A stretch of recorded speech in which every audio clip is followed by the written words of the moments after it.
আসসালামু আলাইকুম, আপনারা দেখছেন সিবিএন টিভি ইউএসএ সংবাদ বুলেটিন। সাথে আছি আমি ইশরাত জাহান। শুরুতেই এসেনশিয়াল হোম কেয়ার সংবাদ শিরোনাম। বিশ্বের শীর্ষ ধনী পরিবার যুক্তরাষ্ট্রের ওয়ালটন। মধ্যপ্রাচ্য বিষয়ে কাজ শুরু করেছেন ডোনাল্ড ট্রাম্প। নির্বাচনের মাধ্যমে ক্ষমতা হস্তান্তর করে সরে যাবেন অন্তর্বর্তী সরকার, বললেন পররাষ্ট্র উপদেষ্টা। এবং ফের রোহিঙ্গা ঢলের শঙ্কা, আরাকান আর্মির সঙ্গে যোগাযোগের চেষ্টা সরকারের। শুনছিলেন এসেনশিয়াল হোম কেয়ার সংবাদ শিরোনাম, এবার বিস্তারিত। অর্থনীতি বিষয়ক সংবাদ মাধ্যম ব্লুমবার্গ 2024 সালের ধনী পরিবারের তালিকা প্রকাশ করেছে। তালিকায় শীর্ষে রয়েছে যুক্তরাষ্ট্রের ওয়ালটন পরিবার, যাদের সম্মিলিত সম্পদ $432.4 বিলিয়ন। ওয়ালমার্টের শেয়ারের 80% মূল্যবৃদ্ধির কারণে এবছর তাদের সম্পদ $172.7 বিলিয়ন বেড়েছে। প্রতিদিন তারা গড়ে $473.2 মিলিয়ন আয় করেছে। ভারতের দুইটি পরিবার এই তালিকায় জায়গা করে নিয়েছে। অষ্টম স্থানে রয়েছে আম্বানি পরিবার, যাদের সম্পদ $99.6 বিলিয়ন। তাদের সম্পদের প্রধান উৎস রিলায়েন্স ইন্ডাস্ট্রিজ। 23তম স্থানে রয়েছে মিস্ত্রি পরিবার, যাদের সম্পদের পরিমাণ $41.4 বিলিয়ন। বিশ্বের শীর্ষ 5 ধনী পরিবারের মধ্যে দ্বিতীয় স্থানে রয়েছে সংযুক্ত আরব আমিরাতের আল নাহিয়ান পরিবার, যাদের সম্পদের পরিমাণ $323.9 বিলিয়ন। তৃতীয় স্থানে কাতারের আল থানি পরিবার, যাদের সম্পদ $172.9 বিলিয়ন। চতুর্থ স্থানে থাকা ফ্রান্সের হারমেস পরিবারের সম্পদ $170.6 বিলিয়ন। এবং পঞ্চম স্থানে রয়েছে যুক্তরাষ্ট্রের কোখ পরিবার, যাদের সম্পদের পরিমাণ $148.5 বিলিয়ন। ব্লুমবার্গের তথ্য মতে এসব পরিবারের সম্পদ বৃদ্ধি বৈশ্বিক অর্থনীতিতে তাদের গুরুত্বপূর্ণ প্রভাবের ইঙ্গিত দেয়। সৌদি আরব সফরে গেছেন যুক্তরাষ্ট্রের নবনির্বাচিত প্রেসিডেন্ট ডোনাল্ড ট্রাম্পের মধ্যপ্রাচ্য বিষয়ক দূত স্টিভ উইটকফ।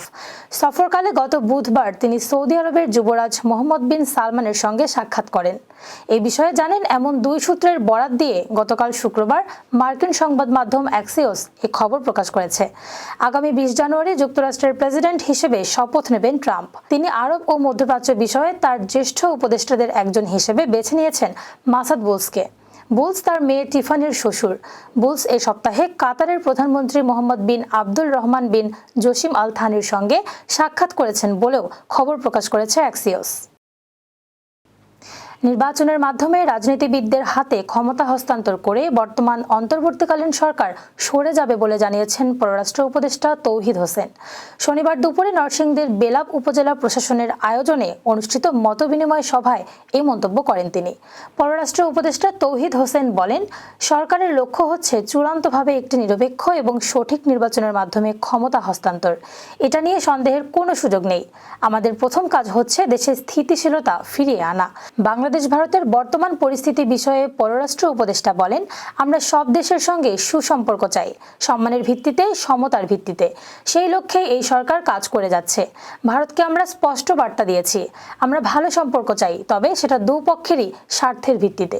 উপজেলা নির্বাহী কর্মকর্তা মোহাম্মদ আব্দুল করিমের সভাপতিত্বে এ সময় উপস্থিত ছিলেন সেতু বিভাগের সাবেক সচিব মোহাম্মদ জাহিদ হোসেন, এমআরডিআই এর অ্যাডভাইজার মোহাম্মদ সাহিদ হোসেন, বাংলাদেশ জ্বালানি ও বিদ্যুৎ গবেষণা কাউন্সিলের চেয়ারম্যান মোহাম্মদ ওয়াহিদ হোসেন প্রমুখ। এক সপ্তাহের যুদ্ধে মংডু, বুথিডং ও পালেতাওয়ার শহর সহ মিয়ানমারের রাখাইন প্রদেশের 80% বেশি এলাকা দখল করে নিয়েছে বিদ্রোহী সশস্ত্র গোষ্ঠী আরাকান আর্মি। এই অবস্থায় সেখানে বসবাসকারী কয়েক লাখ রোহিঙ্গা মুসলিমের ভবিষ্যৎ নিয়ে উদ্বিগ্ন অন্তর্বর্তী সরকার। রোহিঙ্গা সংক্রান্ত বিশেষ প্রতিনিধি খলিলুর রহমান জানিয়েছেন, পরিবর্তিত পরিস্থিতিতে সীমান্ত এলাকার নিয়ন্ত্রক আরাকান আর্মির সঙ্গে যোগাযোগ করার চেষ্টা চালাচ্ছে সরকার। তিনি আরও বলেন, রাখাইন প্রদেশের 80 থেকে 85% জায়গা দখল করে নিয়েছে আরাকান আর্মি। বিশেষ করে যেসব এলাকায় রোহিঙ্গাদের প্রধান বসবাস, সেগুলি তাদের নিয়ন্ত্রণে। এর চেয়ে বড় কথা, বাংলাদেশ মিয়ানমার সীমান্তও আরাকান আর্মির নিয়ন্ত্রণে। খলিলুর রহমান জানিয়েছেন, আরাকান আর্মি বনাম মিয়ানমারের শাসক সামরিক জান্তা বাহিনীর লড়াইয়ের চূড়ান্ত ফল কী হয় তা এখনও অস্পষ্ট। তবে অন্তর্বর্তী সরকার ইতিমধ্যে উদ্যোগী হচ্ছে যাতে অন্তত সীমান্ত ব্যবস্থাপনার ব্যাপারে আরাকান আর্মির সঙ্গে যোগাযোগ রক্ষা করা যায়। তবে গভীরভাবে বিবেচনা না করে এ বিষয়ে নির্ণায়ক কোনো পদক্ষেপ নেওয়া হবে না বলে জানান তিনি। বিদ্রোহীরা সীমান্ত দখলের পরে বাংলাদেশ সরকার টেকনাফ থেকে সেন্ট মার্টিন দ্বীপে ফেরি চলাচল বন্ধ রেখেছে। ফলে অসুবিধায় পড়েছেন চট্টগ্রামবাসী। একসময় জান্তার চক্ষুশীল রোহিঙ্গা মুসলিমরা চলতি যুদ্ধ পরিস্থিতিতে সরকারি বাহিনীর সহযোগী হয়েছিল।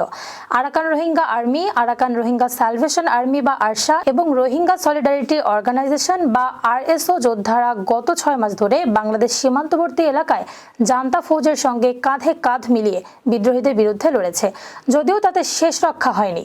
এই পরিস্থিতিতে রোহিঙ্গা মুসলিমরা নতুন করে আরাকান আর্মির নিশানা হতে পারেন বলে আশঙ্কা। এবার কর্ণফুলী ইনকাম ট্যাক্স সংবাদ শিরোনাম। America Bangladesh chamber of commerce and ইন্ডাস্ট্রিজের সভা অনুষ্ঠিত এবং আটলান্টিক সিটিতে গীতা জয়ন্তী পালিত। দর্শক, আবারও স্বাগতম সিবিএন টিভি ইউএসএ সংবাদ বুলেটিনে। শুনছিলেন কর্ণফুলী ইনকাম ট্যাক্স সংবাদ শিরোনাম, এবার বিস্তারিত। America Bangladesh chamber of commerce and ইন্ডাস্ট্রিজের সভা অনুষ্ঠিত হয়েছে। বুধবার নিউ ইয়র্ক সিটির জ্যাকসন হাইটসের সানাই রেস্টুরেন্টে এই সভার আয়োজন করা হয়। এতে সভাপতিত্ব করেন সংগঠনের প্রেসিডেন্ট আসিফ বারী টুটুল। সভায় বক্তব্য দেন সংগঠনের প্রধান উপদেষ্টা শাহনেওয়াজ ও চেয়ারম্যান গিয়াস আহমেদ। সভায় জানানো হয়, আগামী 23 ডিসেম্বর ঢাকায় ওয়েস্টার্ন হোটেলে সংগঠনের উদ্যোগে আন্তর্জাতিক সেমিনার অনুষ্ঠিত হবে। যুক্তরাষ্ট্র থেকে 45 জনের একটি ব্যবসায়িক প্রতিনিধি দল এতে যোগ দেবেন। বাংলাদেশ ও যুক্তরাষ্ট্রের ব্যবসায়ীদের মধ্যে সেতু বন্ধন সৃষ্টি করাই এই আয়োজনের মূল উদ্দেশ্য। অনুষ্ঠানে অন্তর্বর্তী সরকারের প্রধান উপদেষ্টার জুলাই স্মৃতি ফাউন্ডেশনের তহবিলে 1 কোটি টাকার অনুদান হস্তান্তর করা হবে। যুক্তরাষ্ট্রের নিউ জার্সি রাজ্যের আটলান্টিক সিটিতে কৃষ্ণ ভক্তদের উদ্যোগে গীতা জয়ন্তী পালিত হয়েছে। বুধবার সন্ধ্যায় পেনরোজ এভিনিউর প্রার্থনা হলে এই অনুষ্ঠানের আয়োজন হয়। অনুষ্ঠানে কৃষ্ণ ভক্তদের অনেকেই গীতা জয়ন্তী উপলক্ষে গীতা দান করেন। কৃষ্ণ ভক্তরা সমবেত কণ্ঠে গীতার 18 অধ্যায় পড়েন। এছাড়া বাংলাদেশে নির্যাতিত হিন্দুদের মঙ্গল কামনা করে প্রার্থনা করা হয়।